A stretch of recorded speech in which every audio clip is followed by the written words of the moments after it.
नमस्कार, EMS TV में आपका स्वागत है। आइए नजर डालते हैं देश विदेश से जुड़ी कुछ प्रमुख खबरों पर। प्रधानमंत्री नरेंद्र मोदी ने अंतर्राष्ट्रीय महिला दिवस के मौके पर ट्वीट कर सबको बधाई दी। उन्होंने महिलाओं की समाज में अहम भूमिका को सराहा और उन्हें सलाम किया। मोदी ने ट्वीट किया कि वे महिलाओं की निपुणता को सलाम करते हैं।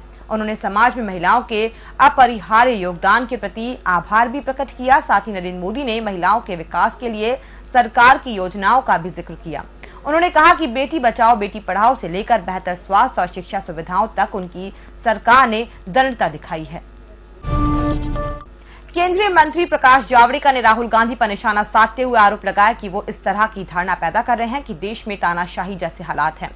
राजग सरकार के खिलाफ कांग्रेस उपाध्यक्ष के आरोपों को खारिज करते हुए जावड़ेकर ने कहा कि इन आरोपों के न सिर है न पैर। उन्होंने कहा ये आरोप जवाब देने लायक भी नहीं है, ये तो आरोप तक नहीं है। उन्होंने कहा कि राहुल शोषित वर्ग और गरीबों की बात करते हैं, लेकिन उनकी पार्टी ने पिछले 10 साल सत्ता में रहते हुए उन लोगों के लिए कुछ नहीं किया। वॉशिंगटन सोमालिया के शिबाब प्रशिक्षण कैंप में सप्ताह के अंत में हुए एक अमेरिकी ड्रोन हमले में 150 से ज्यादा लड़ाके मारे गए हैं। पेंटागन में बताया गया कि ये लड़ाके बड़े पैमाने पर हमला करने की योजना बना रहे थे। पेंटागन प्रवक्ता कैप्टन जेफ डेविस ने बताया कि मोगादिशु से करीब 195 किलोमीटर दूर उत्तरी इलाके में स्थित रासो कैंप में ये हमला अमेरिकी समय के मुताबिक शनिवार को हुआ। डेविस ने कहा लड़ाके वहां प्रशिक्षण प्राप्त कर रहे थे और एक बड़े हमले की योजना बना रहे थे। दुनिया के चर्चित और विवादित लेखक सलमान रश्दी की पूर्व पत्नी पद्म लक्ष्मी ने अपनी विस्फोटक आत्मकथा में कई सनसनीखेज दावे किए हैं। पद्म लक्ष्मी ने कहा है कि सर सलमान रश्दी को जब साहित्य का नोबेल प्राइज नहीं मिला तो उन्हें हर साल सांत्वना की जरूरत पड़ती थी। उन्होंने किताब में लिखा कि उनका वैवाहिक जीवन ईर्ष्या और असुरक्षा के कारण बर्बाद हुआ है। पद्म लक्ष्मी ने कहा, सर सलमान रश्दी से जब मैं यौन करीबी बढ़ाने से इनकार करती थी तो वो मुझे अ बैड इन्वेस्टमेंट के रूप में परिभाषित करते थे। पद्म लक्ष्मी ने रश्दी को कठोर और संवेदनहीन पति करार दिया है।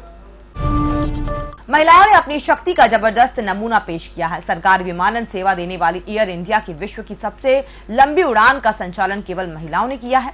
आपको बता दें कि एयर इंडिया की इस फ्लाइट ने 6 मार्च को सैन फ्रांसिस्को के लिए नॉन स्टॉप उड़ान भरी थी। विमान ने 14,500 किलोमीटर की दूरी करीब 17 घंटे में पूरी की है। सबसे बड़ी बात यह है कि इस विमान में चालक दल से लेकर cabin crew, check in staff, doctor, customer care staff, ATC और ग्राउंड हैंडलिंग सभी का संचालन महिलाओं ने किया है।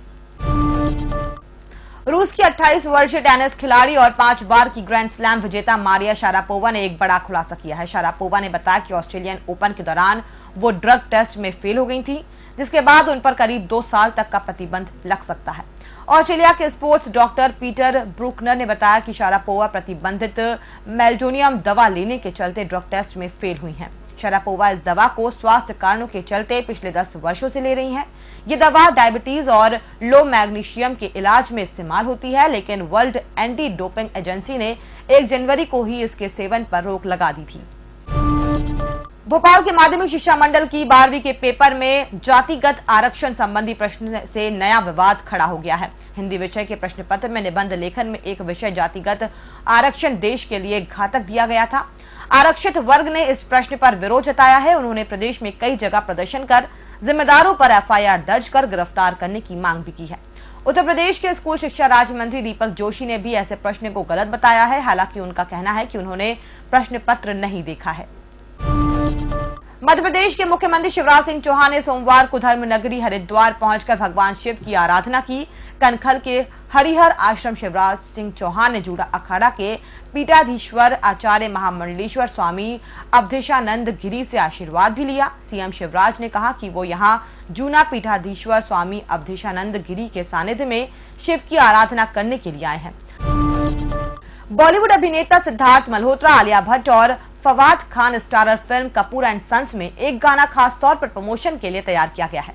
जानकारी के अनुसार ये गाना तमिल वर्जन का हिंदी वर्जन होगा। इसे तमिल में न्यूसिलिया ने तैयार किया था, जिसे बेनी दयाल हिंदी में गाएंगे।